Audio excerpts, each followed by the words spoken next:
Chase Daniel, Athletic Scoop City podcast. He co-hosts that. And also the Chase Daniel Show on YouTube, which is how we first stumbled upon Chase. He was breaking down game footage and just loved his football acumen. And now a co-host of The Facility on Fox Sports 1. He joins us on the program. Are you back on the Texans bandwagon, Chase? I mean, I don't know if I ever left. You know what I mean? So they had Nico Collins back last night, and I was doing some digging, and it's pretty easy to see that when the Texans have Nico Collins back, they're 5-1. Without Nico Collins, they're 2-3. So he's the secret sauce. But I still don't think that our guy CJ's playing very well. He's not seeing it as well, and I think the biggest thing is he's having to let go of the ball a lot sooner because his offensive line sucks. If you just want to say that, because it is, they're like 30th in pressure rate. So the defense is legit, though. 2 touchdowns last night, but it's just they're a weird team to get behind, although I've never really left. I'm wondering about this, and you being a former quarterback. How long does it take the league to get a book on you? Yeah, well, look, there's only so many things a defense can do. They can play cover two, they can blitz, they can play man. So defenses have way less of a playbook, if that makes sense to me. I think what they're doing on defense now to sort of counteract is they're making him stay in the pocket. Like last year, what I saw from him is like when stuff broke down, he was able to escape and he was able to make these plays down the field because his receivers were rolling. Now I think what they're doing a good job of on defense is they're you call it a mush rush. Okay, so a mush rush means you're rushing the passer, but you're really not rushing the passer, and you just want to stay in your pass rush lanes. Not a lot of people talk about it. But that frustrates a quarterback because you're taking away your first and second read and you're not able to get out and extend the play. That's what CJ was so good at last year. And he's turning the ball over more. So I think it's a little bit of both. I think CJ has to just, I mean, it obviously helped last night. You have Nico Collins, but you just got to go back to sort of the basics on what you're doing and just like, hey, you got to somehow find a way to get out of the pocket and make those plays down the field. Because I thought last year that's what made him special. How did the Cowboys salvage this season? They can't. They can't. There's no way. How where in the world are you going to salvage this season? Like your starters Well, out. do you give Trey Lance a chance? You have to start looking at the future. Mike McCarthy's not going to be there. Do you trade Micah Parsons? Like, I don't know. Are you trying to figure out exactly what is their identity now? They don't have it, and that's the problem. Like right, because that's what Jerry Jones said. Hey, we're all in the offseason. You know what they did? They signed a long snapper. They didn't go out. They didn't get Derrick Henry. They didn't get a run game. They didn't do any of this stuff. So in free agency from the start, and then you don't give your head coach, your lame duck head coach Mike McCarthy, a new contract. So why even bring him back? I go back to that. Like you're a lame duck coach. The only way you're keeping your job is if you win the Super Bowl, and this roster's way worse than it was last year. For me, I was on the Trey Lance bandwagon. Like you trade a 4th-round pick for Trey Lance, and now he's your backup. He was your 3rd-string quarterback. Like we know what Cooper Rush can do. We don't know what Trey Lance can do. Like he played pretty bad in the preseason, just wasn't in timing and in rhythm. But you put him out there with CeeDee Lamb now. I mean, stuff might change, but still, at the end of the day, a quarterback's best friend's a run game. Dak didn't have it. That's why he's turning the football over. Cooper Rush doesn't have it. They're having to throw the ball 50 yards. And then, Dan, you know the season's going crazy and haywire when stuff's falling from the ceiling and Brandon Aubrey's missing kicks. Like, that's how I knew this season is over for them. Chase Daniel, the Athletic Scoop City podcast, also the Chase Daniel Show on YouTube, and co-hosting The Facility on Fox Sports 1. Josh Allen's MVP to lose? Oh, yeah, I think so. And people, I said this on air the other day, and I got so much blowback, man, because like Lamar Jackson, like he's having I agree. Like Lamar Jackson's having an insane season. But you look at the offense around him and the offensive line they went out and they secured and the receivers, and he's got an offense around him. Josh Allen, he's 9-2. The Bills are 9-2 for the first time since 1992. And quite honestly, he's doing it with nobody. And that doesn't mean any ill will on their skill players. I think James Cook's great. Dalton Kincaid missed last game. Keon Coleman missed last game. Amari Cooper's played 1 or 2 games since he got traded. He's been hurt.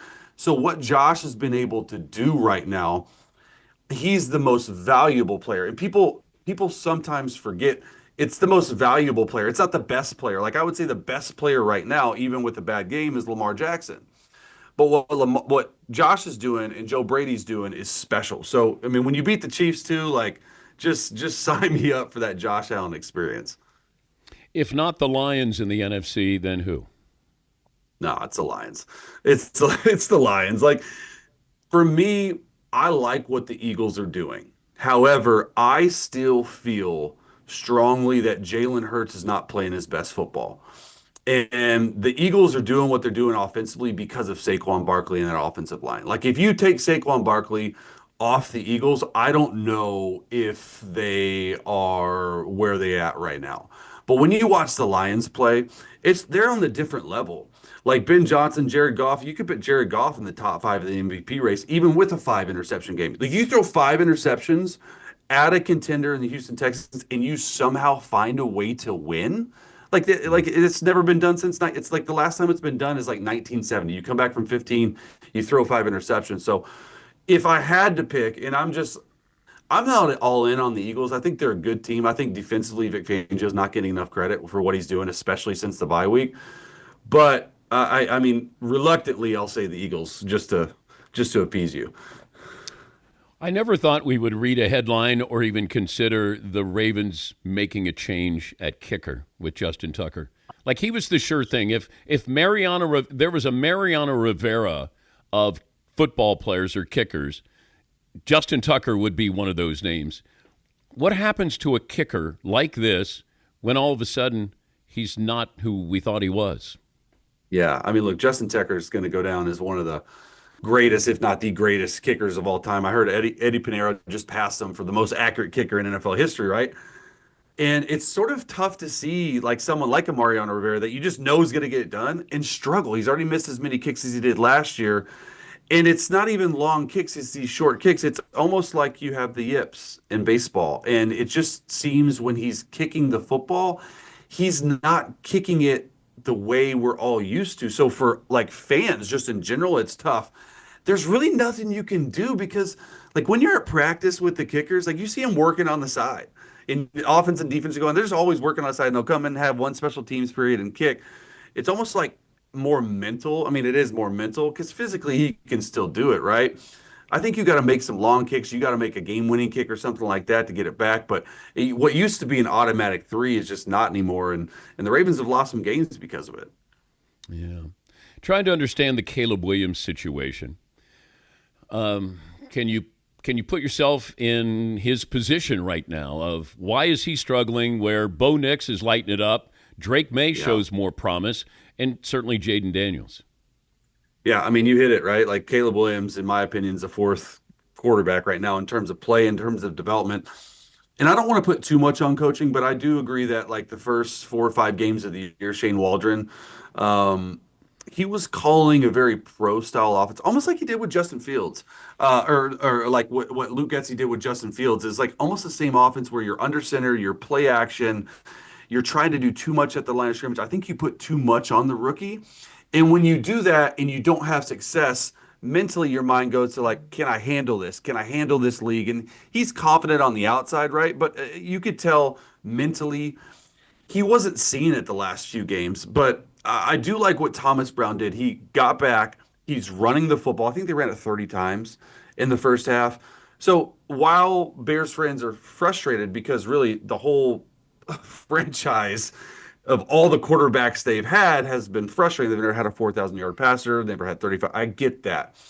But when you go to last game, I am encouraged by what I saw, mainly because he just took the easy completions. He got the football out of his hands. He didn't take bad sacks. He didn't really turn over. And then when you look at the 2 games they've lost, right, the Washington Hail Mary game, and then this past game where they get a block kick, when Caleb needed plays the most in 2 minutes, he made those plays. Like the last 2 drives against the Commanders, he won that game for them. If they just knocked down the Hail Mary. And then this past game in 2 minutes, he made an amazing 3rd and 19 throw, got out of the pocket. He made a crazy 4th and 3 back shoulder throw to Rome Odunze. And then he checked to the game-winning, what should have been the game-winning catch to Keenan Allen in the slot. So he's making progress. And I think this is sort of where they should have started. And you got to slowly build his confidence back up. Good to talk to you. Happy for your success, and thanks for joining us.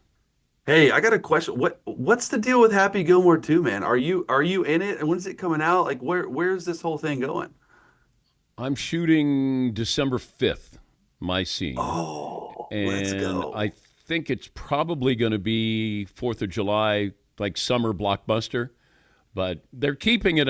I only got portions of the script. I only got my part of the script. I don't have Yeah. the whole script. And Sandler said there's a plot twist, and he didn't want me. He said, "You can't, Danny. You can't keep a secret." I go, "All right." So they only gave me my lines, and I think I'm shooting December 5th. I'm a huge Happy Gilmore fan, man, and it was cool to see like watch it going on in that whole movie, and now get to be on your show. So I appreciate it, man. Thank you, buddy. All right.